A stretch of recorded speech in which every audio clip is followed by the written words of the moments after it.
Welcome to Playing with Perspective, the suspended animation podcast, where we hear real stories from real people and we tackle all sorts of fun topics in the areas of business, marketing, entrepreneurship, mindset, the arts, and, well, life itself. It's amazing what you will pick up. Thanks for joining us.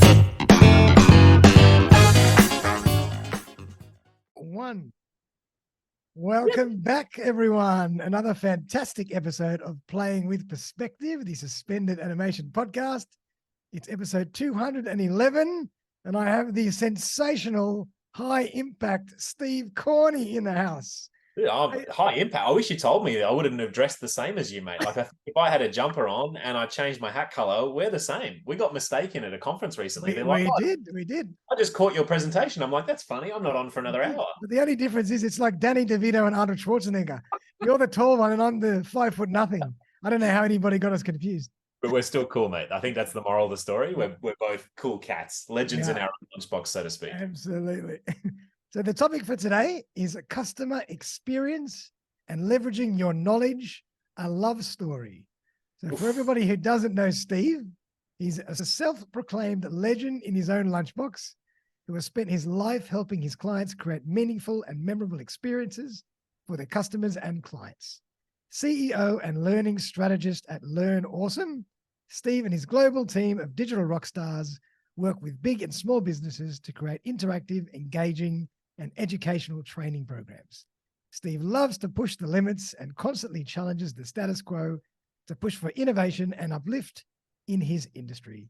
An ocean lifeguard for 10 years and true digital nomad, Steve's enthusiasm and passion is infectious, and it certainly is. How you doing, mate? Welcome to the show. Whoa. Having the Darren Saul introduce me, that is a life goal. It's going to the bucket list. Tick, done. Be on Darren's podcast. Tick, boom, suspended. I didn't know that you were a lifeguard.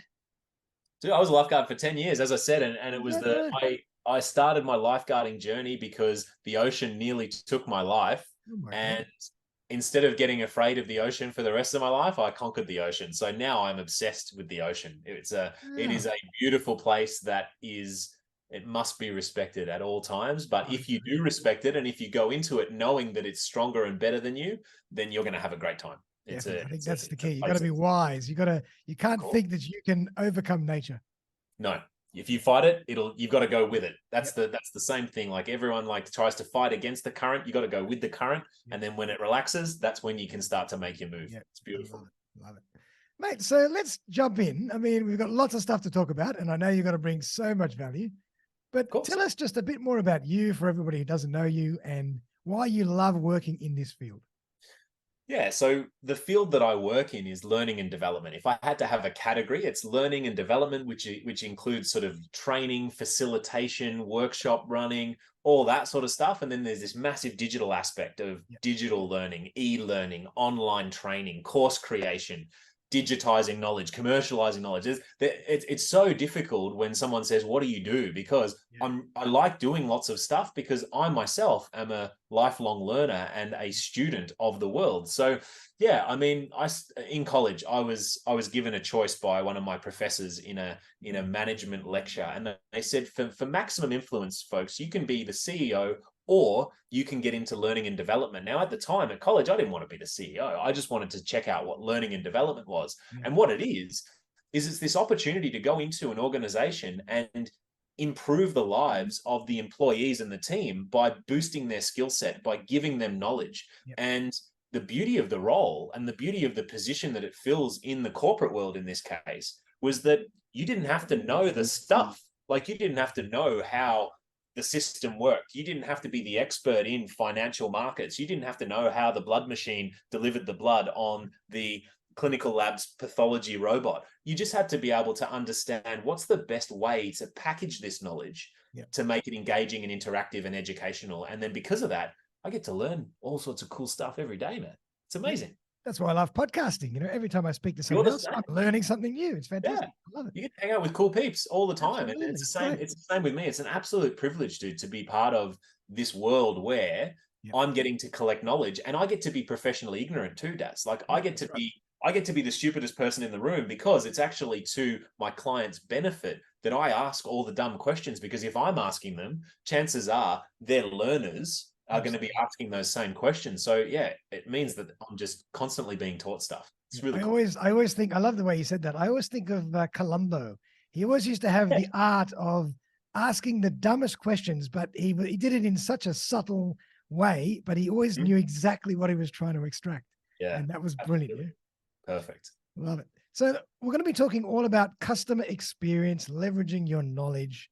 But I know it's an obvious question, and for all the dummies out there, including me, Mhm. why is customer experience so important now than ever before?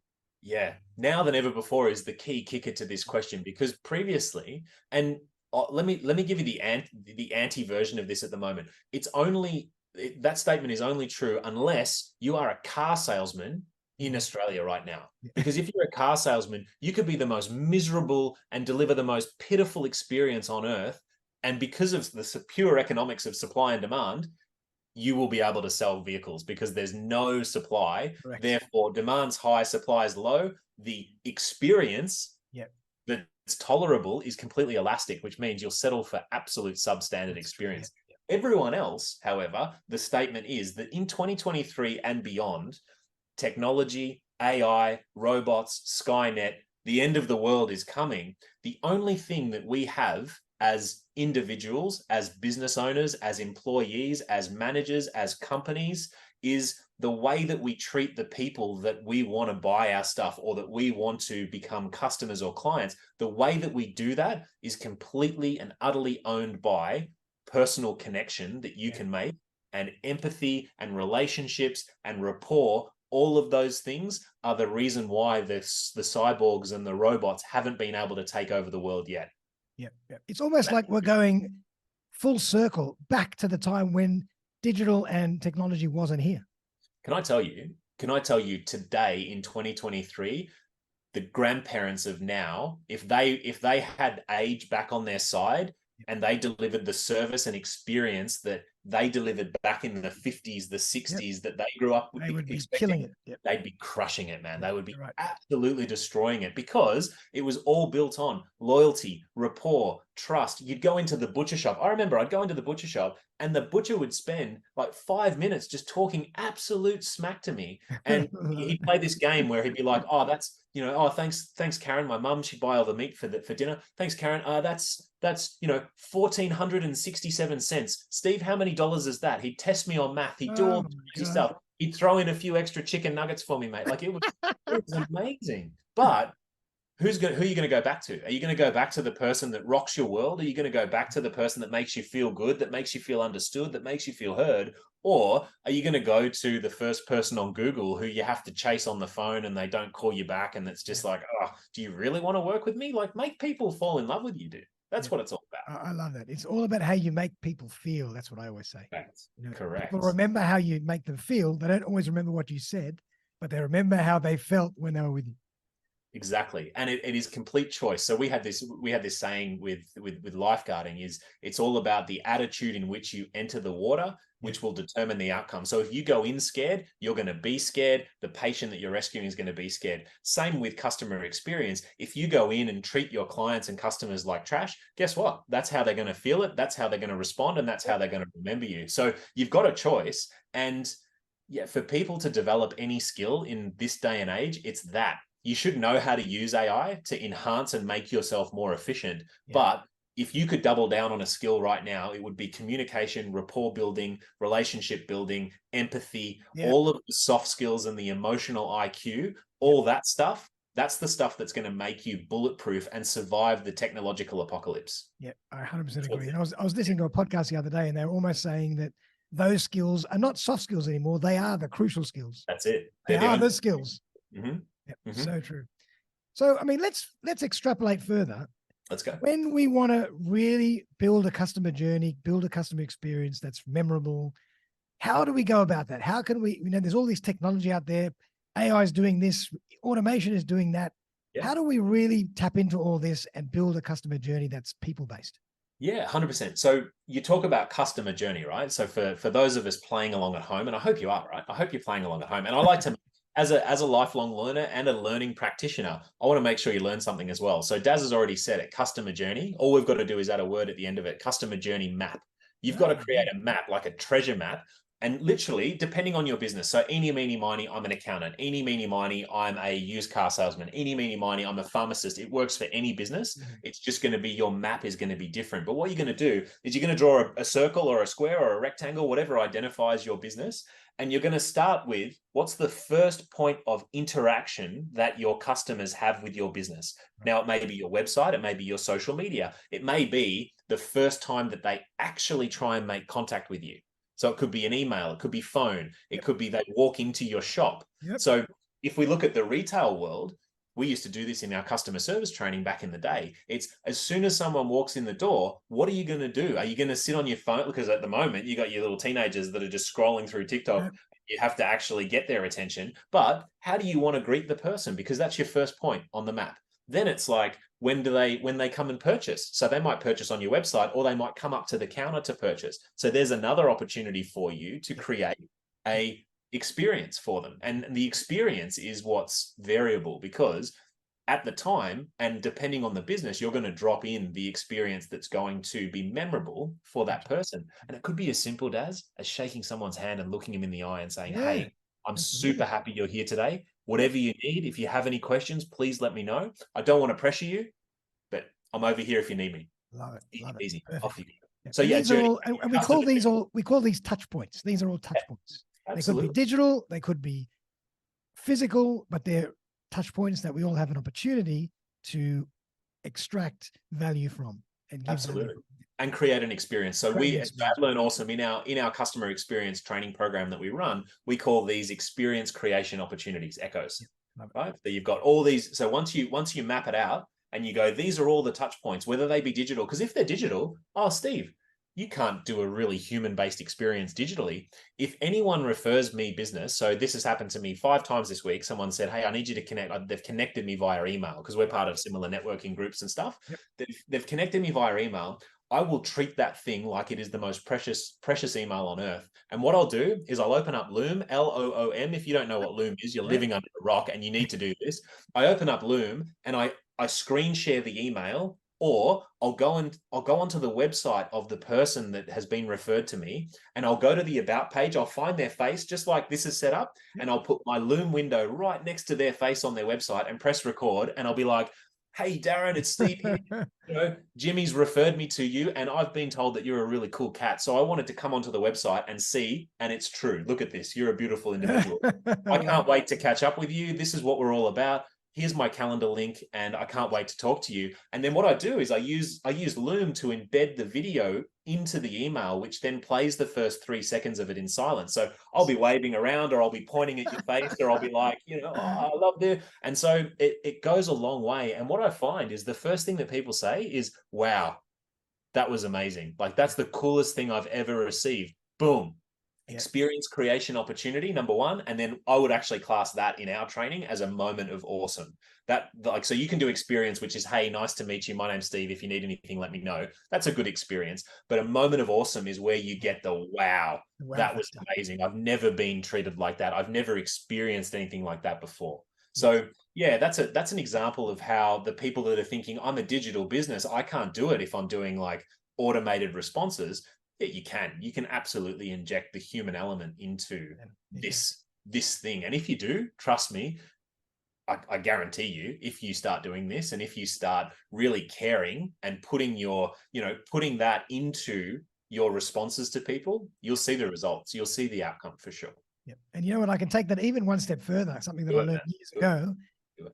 I read that if someone gives you a referral, you've got to obviously over service to the new prospect, but you've also got to go back to the original person that referred you and say, thank you so much. That was really nice of you. Like, you can't forget about that either. Exactly. So important. So, these are all just little things that we do that are old school, nothing to do with technology. How powerful is a thank you these days? How powerful is it just to call someone up? And this is the other thing, right? None of these messages, man. Call them, leave a voice note, leave a video, because that's connection, right? That's showing that you've gone beyond just pressing a few keys on the keyboard. 100%. Everyone can press. And that's the other thing. Nobody leaves voicemail messages anymore. They don't. No, And I think it's such a wasted opportunity. absolutely, Yeah, man. Absolutely. crazy. Huh?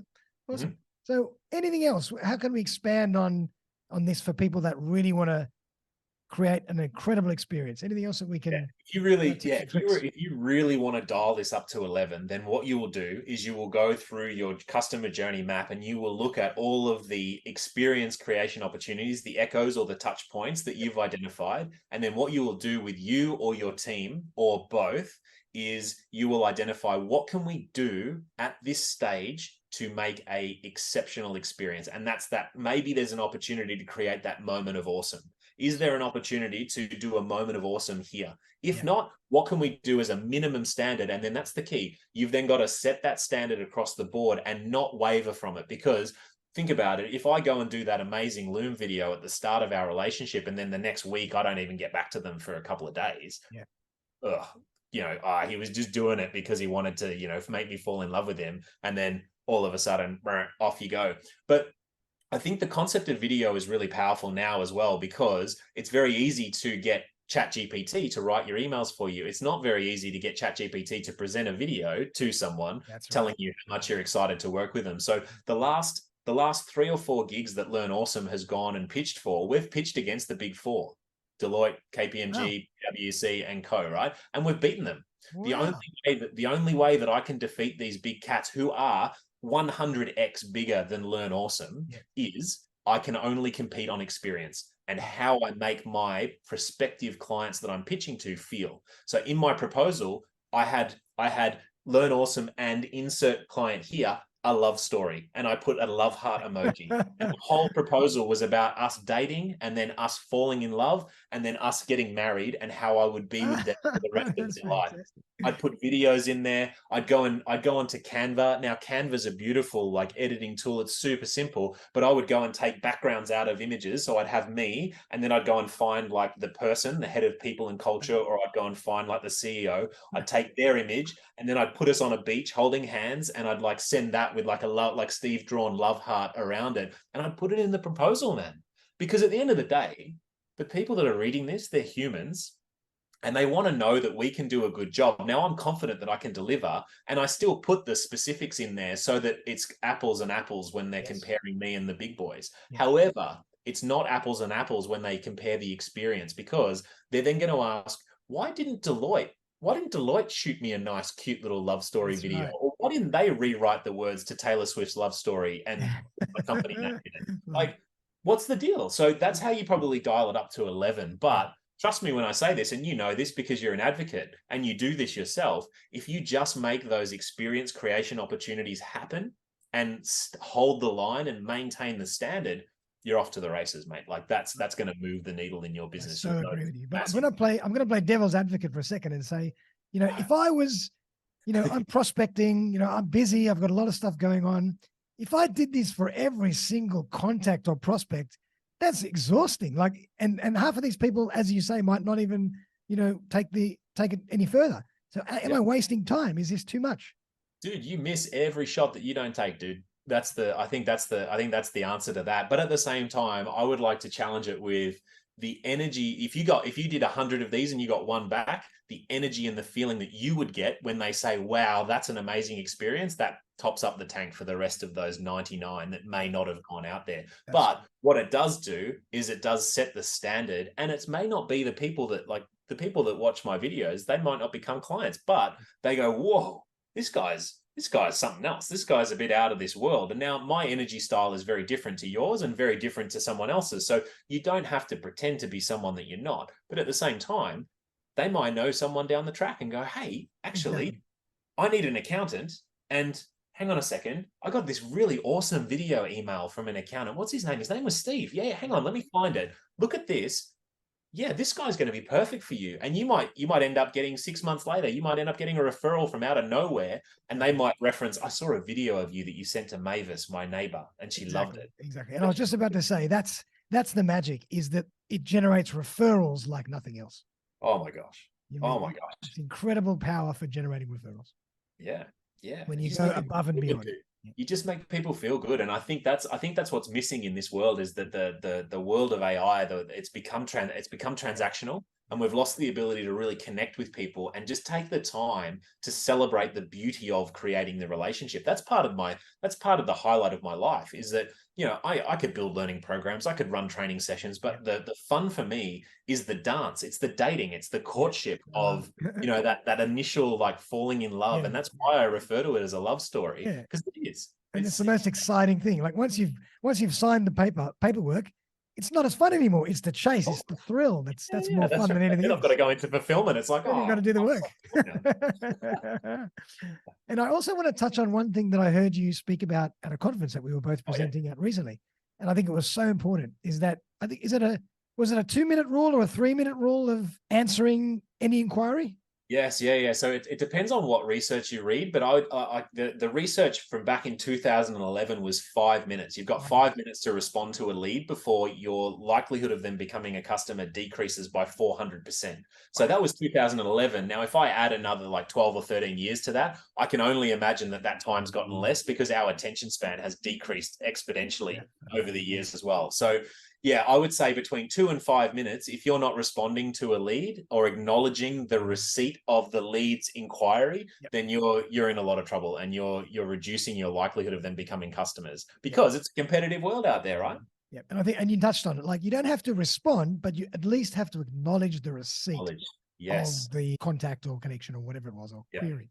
And what's important is the way that you do that. So if you just do it generic, so there was one where if someone calls you and you can't answer the phone, it sends them a text message. You wait 30 seconds, send them a text message. If you just go, "Hey, I missed your call, I'll call you later, bye," like, wow, way to rock my world. But if you just go, hey, superstar, sorry, I'm currently up a ladder, insert your job. Let's say you're an arborist. I'm currently up a tree and it's unsafe for me to answer the call, even though I really wanted to. I'll be down in a few hours, but just know that I've got your information. If you want, can you do any, like, can you go to this link and check this out, and then I can help you. Like, I'll talk to you soon. Love, Steve. That's taking it to that level where the customer then feels heard enough and understood. Oh, wow, this person's there for me. Great. I'm not going to search the next person on Google. Exactly. I'm going to wait to give this person a chance at my business. And you've already started to create a customer experience. That's already the first touch point to create a wow factor. Wow, indeed. That's already the first point. I love it. Now, I want to chat a bit about tools and technology. How much should we dive into this? How much should we stay manual? Is it expensive? How do we play with all this?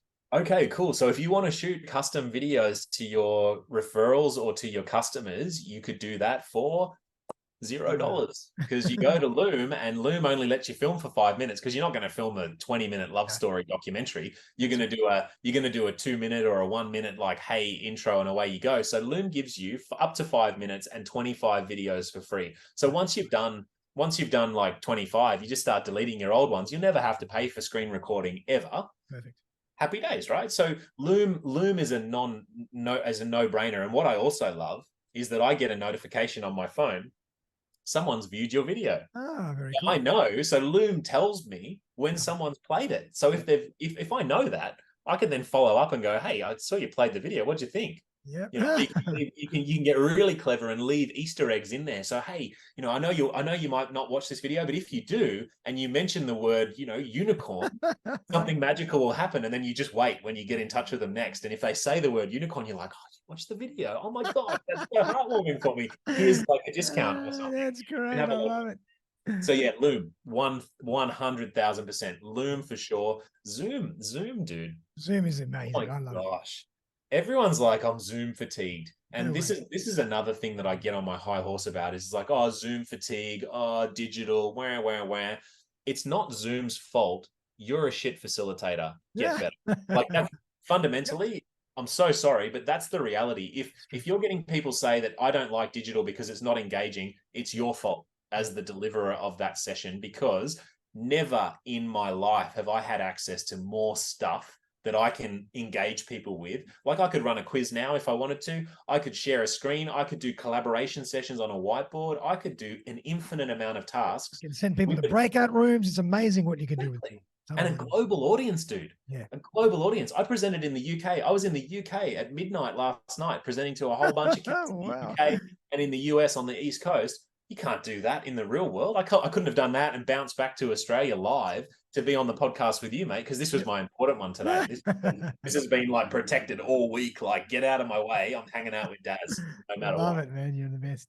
Yeah, so true. So we got Zoom, we got Loom, we got Canva. You mentioned Canva. Zoom, Loom. Yeah, look at that. Zoom, Loom. Loom, Oh, Canva. Canva doesn't rhyme. Canva. If you're wanting to use the free one, cool. But come on, spend $20 a month, man. Ditch one of your TV subscriptions and become a pro So graphic true. designer. That's so Like, true. it's so easy to do that. Like, just little things like most people on their website, they take a photo of themselves and it's like it's got their dog in the background or their fridge or wherever they've taken it. On Canva, you just click a button, it clears the background out, and you can put a sick gradient like you've got there, Daz, behind So you. mine's done on Canva for everybody out there. That's exactly what I do. You look super pro, man. You can print anything. This t-shirt, I needed a t-shirt to go on, like to go to the conference, and I was caught short because I just come back from the US. I went on a site called Gelato. So if you just Gelato dropshipping or something, I printed this. It cost me like $17. It got shipped to my door. Boom. Unbelievable. Oh my I got God. a t-shirt for work. I'm going to check So that out. I use Canva to design, put a box around the Learn Awesome logo. I stick it on Gelato or Printful or any of these things. Boom, I've got a work shirt. Never in my life. ChatGPT is the other tool that I use. ChatGPT, of course. Religiously, man. But here's the thing. There's a lot of people out there that wake up and say, I'm going to be a ChatGPT prompt engineer or a coach. Run away, right? Run for the hills. They don't know what they're doing. If you just feed ChatGPT standard stuff, you will get standard answers. Right. You need to spend time teaching the robot how to talk, speak, respond like you. If you don't, it sounds robot-y. Like you just know that. So you just need to invest. Can you do that? Can you give it your kind of style over time? Yeah. So for example, and again, sorry for all you freemium peeps out there, buy the $20 a month premium like ChatGPT so that you can then do custom prompts. You can feed it stuff. You can do all the plugins because I could feed it this podcast transcript and I could go, here's a podcast transcript of me. I'm speaker 2, learn my style and now write everything in the style of how I've spoken on Daz's podcast. And it'll get pretty close, but then it's still a little bit wordy and roboty. So one of the best prompts I learned recently was tone, Spartan 50%, Spartan, like King Leonidas in the 300, right? Spartan 50%, comma, whatever tone you want, conversational, friendly, professional, etc. And what that does is the Spartan 50%, it just cuts the bullshit out of ChatGPT and it makes it very succinct and it makes it sound more human. So just those two things, mate, you can take that. I didn't even know you could do that. I thought you just had to type in your query and that was it. I didn't know you could tailor it and That's why you give it bring all the this. cool cats on, mate. That's why you bring the cool cats on. There you go. Look how much I'm learning today. Absolutely, mate. That's fantastic. Love it. There you go. So they'd be the tools that I regularly visit, plus my industry tools. So the industry tools that I would use would be, a whole bunch of things to create e-learning and create online courses that aren't relevant to these people today. But probably one other one would be Miro, Miro. It's a yellow icon with some arrows, 3 arrows going this way. It's a virtual or digital whiteboard. So all of my strategy sessions that I do, if you're a coach or a consultant or an expert and you do workshops with clients on Zoom, instead of like writing in a Google Doc, what if you could have an infinite whiteboard where you could drop emojis, you could upload files, you could put text, the client could be in there adding all of their information. So we do a strategy session and it's like, right, bring all of your team in and you've all got access to the board. Let's start playing. Let's start dropping stuff on there. Let's start voting on ideas. It's amazing. So and how does that integrate into Zoom? How do you do that? So Miro has an app that bolts in. So I could actually install the Miro app on Zoom, and then I can use it as share screen, or it's just literally share screen, open Miro, play along, happy days. Everybody else can access it at the same time. Everyone else is in there. It's like a Google Doc. So if I'm editing, I can see you in there. I could see Jimmy in there. I could see Mavis in there, and we could all just be working in the same place. And for collaboration purposes, oh my gosh, how much more engaging would some of your sessions be if you could all participate? Because I think on this, mate, one of the biggest misconceptions with Zoom is that in order to get people engaged, you need to let them say something. Now, some people like to talk. We do. But not everyone engages in the spoken word. So if you have an opportunity to have a whiteboard where people could write their responses instead of have to communicate their responses verbally, you're more likely to get a lot more people commenting, contributing. participating. So Yep. that's a nice little hack for engagement as I well, love it. using it. And it's so much more fun than using the chat, the chat box. Oh It's my gosh, yeah, the chat box is cool. You lose it, like you lose it everywhere. So that's right. yeah, this way you've got an opportunity to do I something like love that. that, mate. That's fantastic. Love it. Well done. Now I want to change tack for one last interesting area, which is something that's I know you're very passionate about, Oh, yeah. and it's how do you package up and productize up your knowledge and experience? That's a Yes. really important one these days. For anyone that's smart, anyone that's an expert, anyone that sells their knowledge for money. So if you're a service-based business, that's what you're doing. You're basically selling your knowledge for money. The way that you package your knowledge is critical to whether or not you're able to effectively commercialize it. So my superpower is I love the commerce. I love the commercialization of knowledge. That's my area that if I get to play in there, I'm super happy because it's business, it's learning, it's platforms, it's structure, it's all this sort of stuff. So our experts, bless their cotton socks, you're too bloody smart for your own good. And what happens is when an expert decides, I want to teach, I want to run a course, I want to build a program, what happens is because you're so smart, and it's great, you're a master, so you should be, congratulations, you've forgotten what it's like to not know how to do what you know how to do. So from your audience's perspective, I'm going to ask you, hey, I want to create a course and the process is 10 steps long. Now, the expert unintentionally is going to start the lesson. Hey, let's start at step 5 because you've forgotten the first 5 steps. You don't know what step 1, 2, 3, 4 is because you haven't had to use it for so long because your profession and mastery is at a You level. almost assume that everybody even already knows the first 5 steps, but they don't even have a clue. Exactly right. Exactly right. So what happens then if you pitch your 10-step process and you start at step 5 and you forget step 1 through to 4, your audience comes in straight out of the gate. They're overwhelmed. Straight out of the gate, they're feeling like they're drowning. Straight out of the gate, they're going to start to go, I'm stupid. I'm not smart enough. I'm out. And then that's why 97% of online course users never complete the program. That's staggering, mate. Only 3% worldwide stat of people completing online courses. Horrific. Really? 3%, mate. 3% is the industry average of online edupreneur, self-directed courses out there. 3% completion rate. Miserable. And that's why people don't like them. They hate them. Exactly. Because the expert knows the what, the expert knows the why, the expert knows the how, but they don't know the most effective way to structure their content, to package and piece together their topics and modules in a way that's engaging, interactive, and educational. Now, I'll just unpack those really quickly. Engagement is how people interact with the content that you provide, right? So what are you giving them in terms of choice as to how they consume your content? Now, if it's a video, I press play and I watch you talk at me for 2 hours, I'm out. Right? That's not engaging. That's not engaging at all. I'm just a passenger. If you give me pages of text to read, that's not engaging. I'm just a passenger. It's very static. But if I get to choose my own adventure a little bit, if I get to touch something, if I get to click something and it spins around, or I get to self-assess myself, that's very, very, very engaging because I'm getting to choose the direction that I consume the learning. Interactivity is very much about the methodology behind the consumption. So obviously engagement is the way that I get to choose to consume. Interactivity is the level of ownership that I get from doing the learning. So do you give me the opportunity to demonstrate? Do you give me the opportunity to practice my learning? Do you give me an opportunity to get tested from the master? Amazing.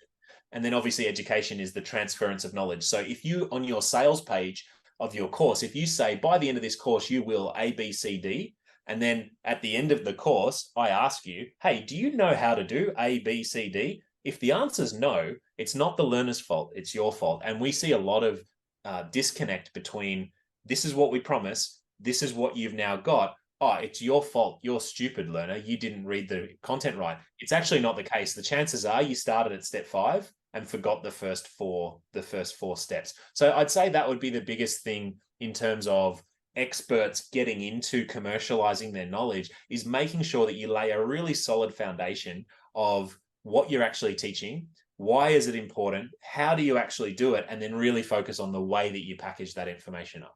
Love it.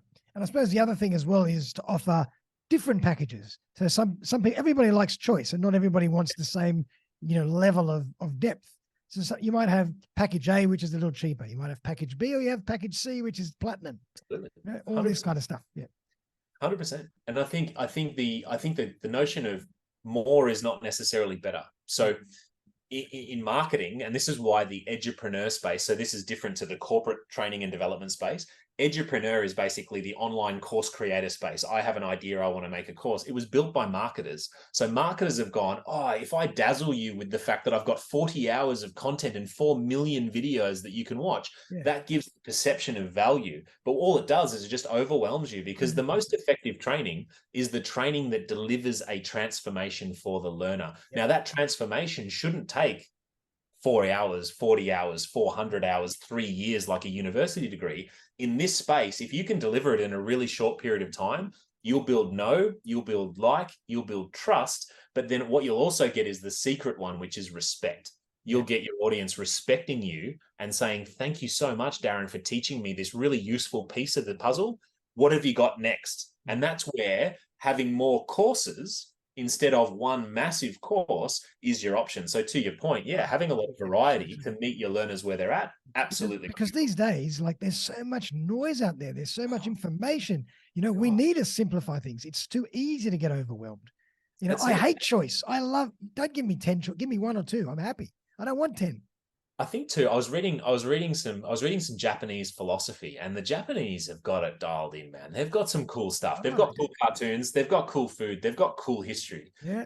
There's some other stuff too, but there is a Japanese word called shuhari. Shuhari. And what it talks about is the concept of mastering a particular area of your life or skill.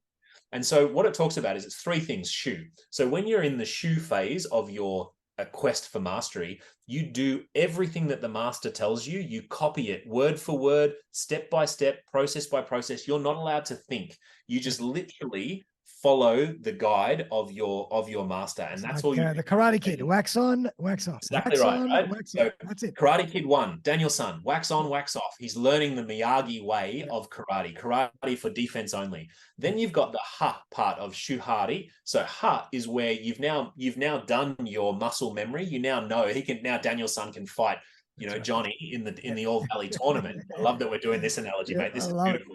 So he gets the crane kick and he kicks him in the face, and it may have been illegal, but hey, he still won the title. And now Daniel's able to start applying a little bit of understanding as to, why does Mr. Miyagi teach me Miyagi-Do karate, and why does he think like this? Why does he teach me? You can start to think critically about the concept.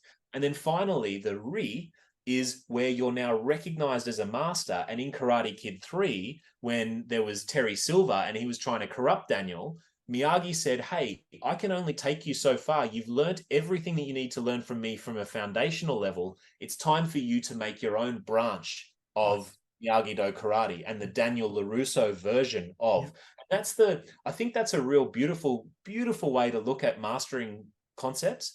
But so many times do we see experts create courses where it's like, free range, go and consume all the content that you want in my library. I'm not going to hold you accountable. I'm not going to force you to learn the foundations and then test you. And only when you prove to me that you can do the next bit will I give you the next piece of the course. And the reason they don't do that is it's out of fear of losing the client. But what I see in this space is I see that this space is crying out for, with all the noise, you've got YouTube, you've got all this free information that's out there. They're screaming for the masters, the experts of their trade, to go, hey, this is the way that you do this. If you follow these rules and prove to me that you can pass the test that I set, then you can move to the next level. That's where I see digital education going, is someone having confidence to go, I'm the master, this is my method. And the first stage is you do exactly what I say and prove to me that you're ready to start to think for yourself. And then and only then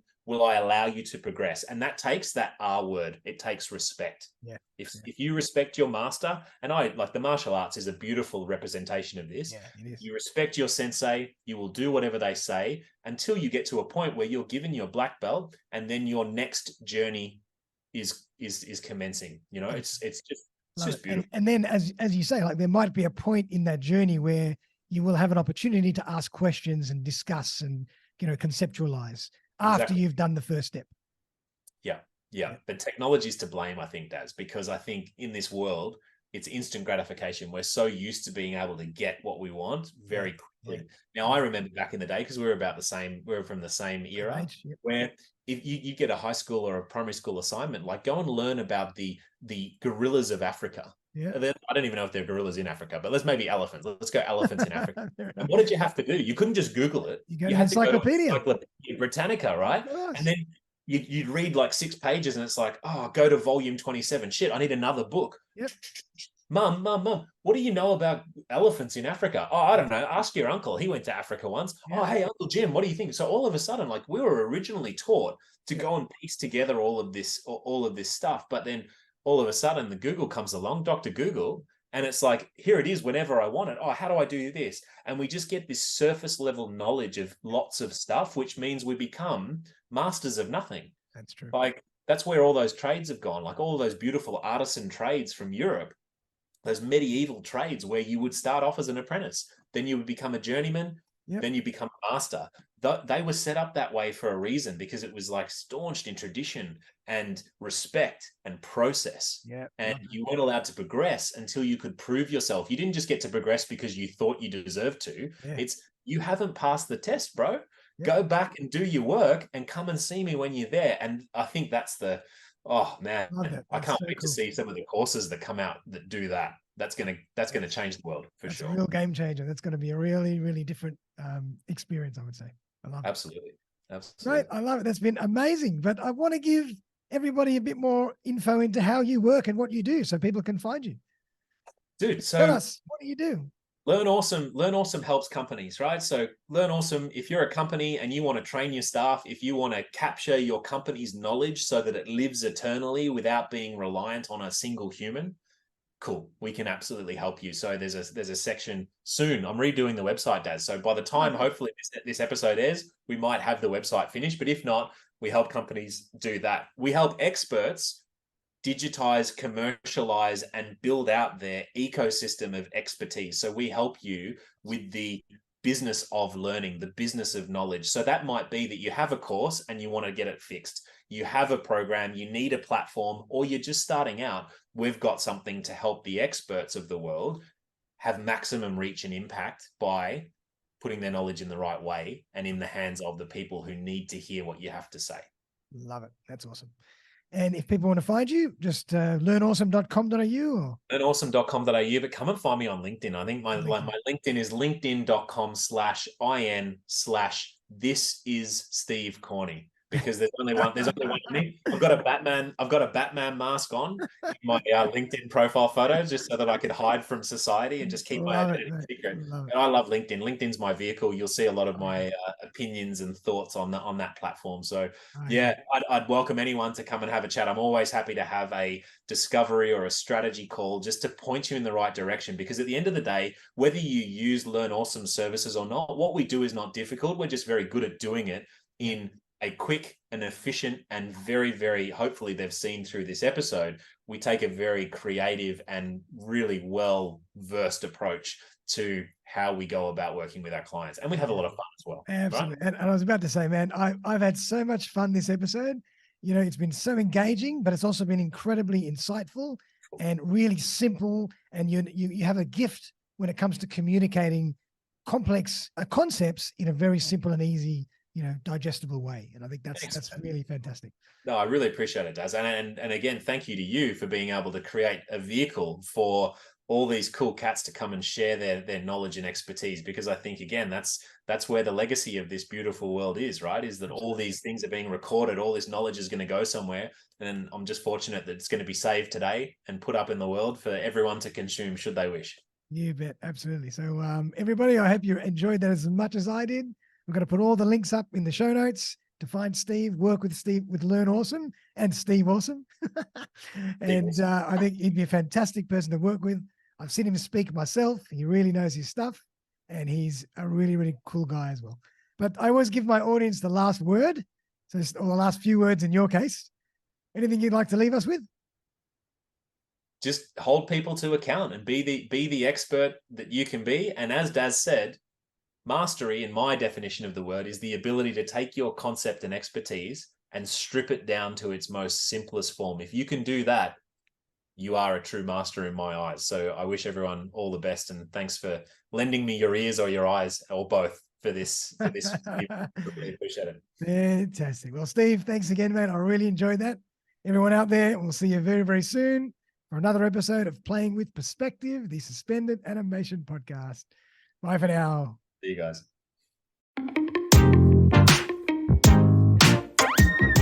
Thanks again for joining me for another episode of Playing with Perspective, the Suspended Animation Podcast. If you would like to join me as a guest on the show, I would be delighted to collaborate. Feel free to buzz me on 0414 659 800 or email me on darren@suspendedanimation.com.au. I'm always on the lookout for great guests who can share their stories and expertise with my community.